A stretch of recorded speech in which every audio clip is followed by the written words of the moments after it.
jobs just to put me through college. One of those jobs was cleaning houses, and I couldn't be prouder of her. Now, she runs her own small cleaning business, offering flexible jobs to women who need them.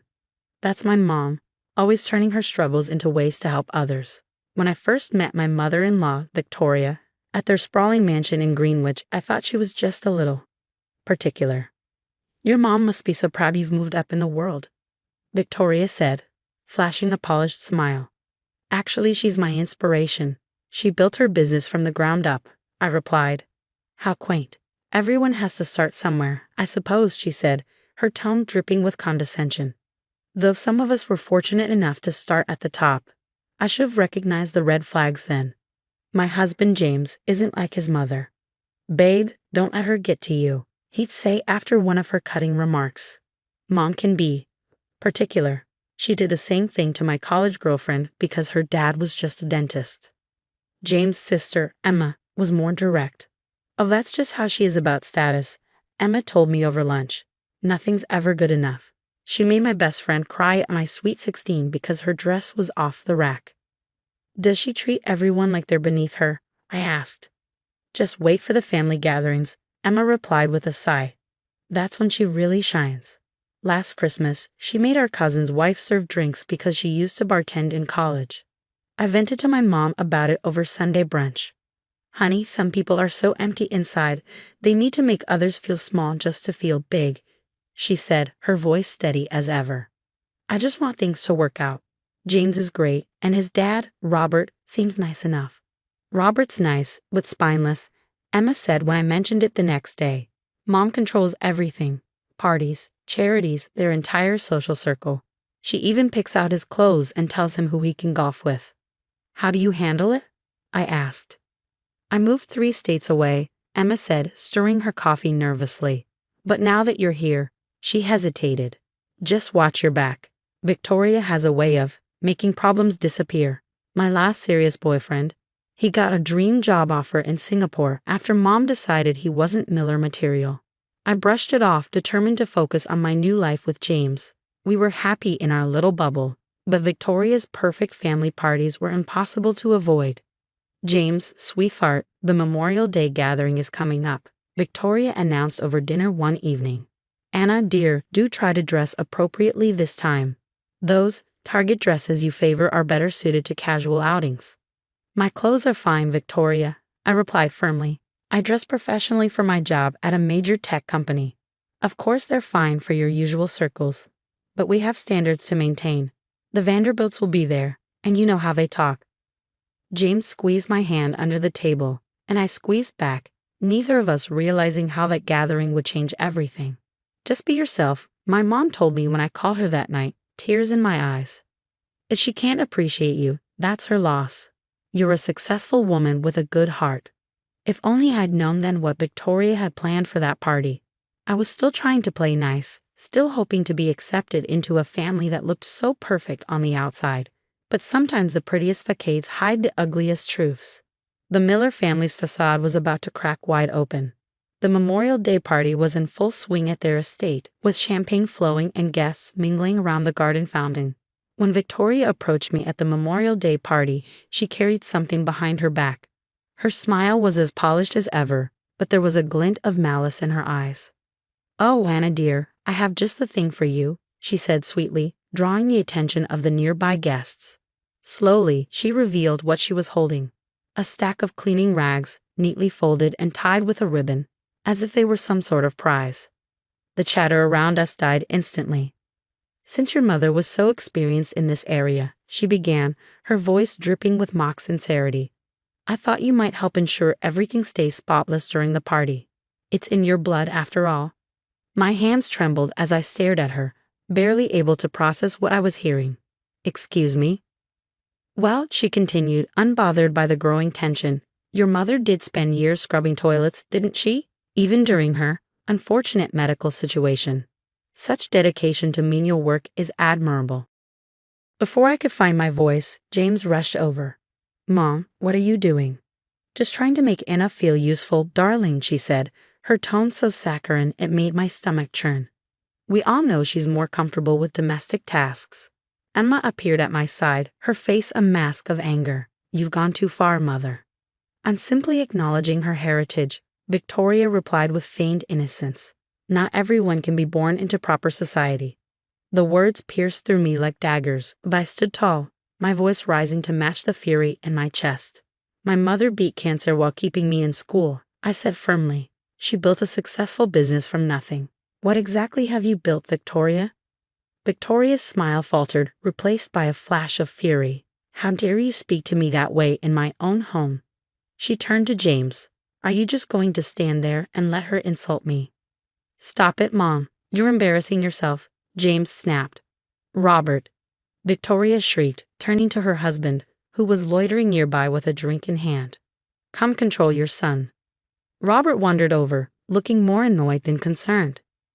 Now, everyone calm down, he said, waving his free hand lazily. I'm sure Victoria meant no harm. No harm? James said, his voice sharp. She just insulted my wife and her mother in front of everyone.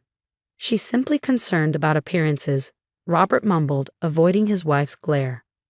Like she was concerned when she sabotaged Emma's engagement, I shot back. The crowd gasped audibly, and all eyes turned to Victoria. Her face turned ashen, her poise cracking. Who told you about that? She hissed. I did, Emma said, stepping forward. Her voice was calm, but her hands were clenched into fists. I told her everything about Thomas's mysterious job offer, about all your so-called interventions over the years. Victoria's composure shattered. Those decisions were for the good of this family. No, Mother, Emma retorted, her voice cold. They were for your ego. Victoria turned to the gathered crowd, her desperation showing. Everyone, please excuse this unfortunate display.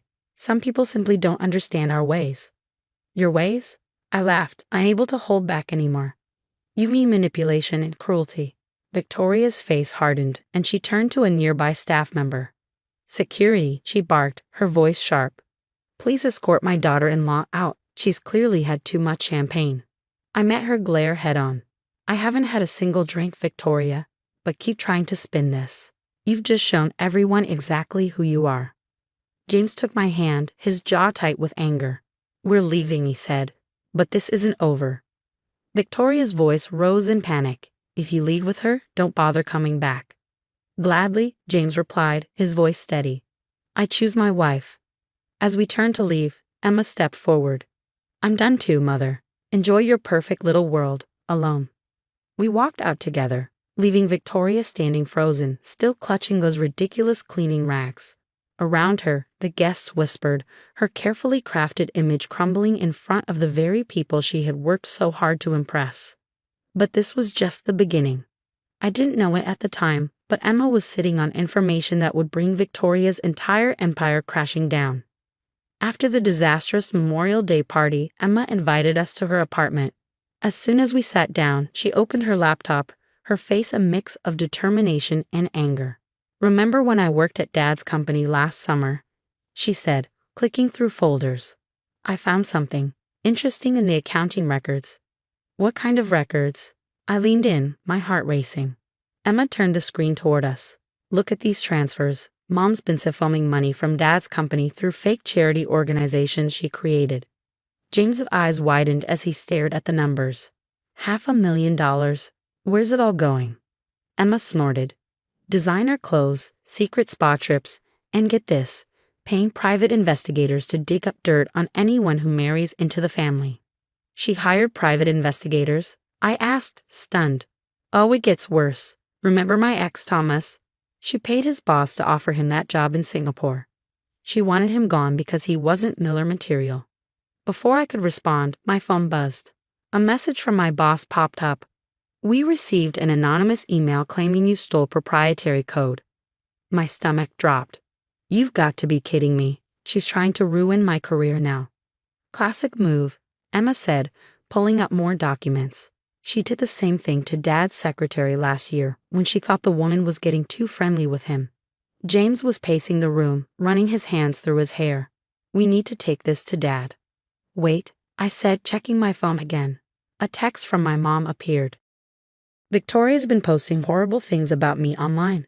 Fake accounts calling me a gold digger who faked cancer for money. Emma's jaw tightened. She's been doing that for years. Look at this. She opened another folder filled with screenshots. Fake reviews tanking businesses, burner phones she uses to harass people, even anonymous complaints filed against family members. James pointed at a bank statement on the screen. She's draining Dad's retirement accounts for all of this. Before we could process the full scope of it, my mom called. Someone just contacted all my cleaning clients, telling them I'm under investigation for theft, she said, her voice trembling. That's it, Emma snapped, grabbing her keys. We're taking this to Michael. Michael was Dad's business partner, and he'd already been suspicious of Victoria's spending for months. He'll help us, Emma said confidently. These fake charities are using the company's tax ID numbers. It's all fraud. Just then, James's phone buzzed. Mom's trying to get Dad to make me sign a post-nup, he said, reading the text aloud. Says she doesn't trust me with the family money. More like she doesn't want anyone digging into where the money's going, Emma said bitterly, closing her laptop. She's getting sloppy, but we need to be careful. Too late for careful, I set my voice steady. She's been destroying lives for years. It's time to end it. At Victoria's annual charity gala, our carefully constructed world began to crumble. The night started as usual, lavish decorations, expensive wine, and a crowd of socialites hanging on her every word. Victoria stood at the podium, accepting yet another award for her so-called philanthropic work, when Michael interrupted. I have some questions about the Miller Family Foundation's finances, he said, standing in the middle of the crowd. Victoria froze, her smile faltering. This isn't the time or place, Michael, she said sharply. Actually, it's the perfect place, he countered. Would you like to explain where the $500,000 went? The room went silent as Robert stepped forward, confusion etched across his face. What's he talking about, Victoria? Nothing, dear, she said quickly, her voice trembling. Just a misunderstanding. The only misunderstanding, Emma said, stepping into the room with a stack of papers, is that we trusted you all these years. Victoria's composure cracked as she looked around for support. Security, she barked. Remove them. They won't help you, Michael said, holding up his phone. The FBI is already reviewing the evidence of your embezzlement. Murmurs rippled through the crowd as Victoria gripped the podium, her knuckles white. Robert, darling, don't listen to them. Like you didn't want me to listen when the secretary tried to warn me about missing funds. Robert's voice was cold. Or when our accountant quit suddenly last year. I did everything for this family, Victoria cried. You mean like hiring people to destroy my mom's business? I stepped forward, my voice steady. Or creating fake social media accounts to harass people? Victoria's mask shattered completely. You gold-digging little. Careful, mother, James said, cutting her off. The reporters you invited are still here, and they're still recording. The whispers around us grew louder as her precious social circle began backing away. You can't prove anything, Victoria spat, desperation in her eyes. Actually, Michael said, projecting documents onto the screen behind her, we can prove everything. Robert stared at the evidence, his face pale. Our retirement accounts, empty? I needed that money. Victoria pleaded. For what? Emma demanded. To ruin lives, to buy silence, to destroy anyone who threatened your perfect image. The murmurs turned to open disdain as guests started heading for the exits. Robert, please, Victoria begged, reaching for him. Save it for your lawyer, he said coldly, stepping away. I want a divorce. And the board wants your resignation, Michael added. Effective immediately. Victoria tried one last time. I can explain everything. Like you explained away Thomas, Emma said, her voice breaking. Or Olivia's restaurant, or every other life you've ruined? Comments for part 2. I did it because I love you, Victoria cried. No, James said, wrapping his arm around me. You did it because you're toxic, and we're done. As the police arrived, Victoria's carefully constructed facade crumbled. Her social circle abandoned her, her reputation shattered, and her empire of lies exposed.